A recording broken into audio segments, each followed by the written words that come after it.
ಹೆಸರು ವೀರ್ ಸುಧನ್ವ. ನಾನು 6ನೇ ತರಗತಿಯಲ್ಲಿ ಓದುತ್ತಿದ್ದೇನೆ. ನಮ್ಮ ಶಾಲೆಯ ಹೆಸರು GHPS ಕುಚ್ಚಂಗಿಪಾಳ್ಯ.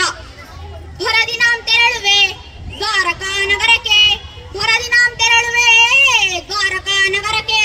ಕುರುಪಾಂಡವರಳು ಸಿದ್ಧತೆಗೊಂಡಿಹ ಯುದ್ಧದ ಸುದ್ದಿಯ ಶೀಘ್ರದೊಳರುಹಿ, ಕುರುಪಾಂಡವರಳು ಸಿದ್ಧತೆಗೊಂಡಿಹ ಯುದ್ಧದ ಸುದ್ದಿಯ ಶೀಘ್ರದೊಳರುಹಿ.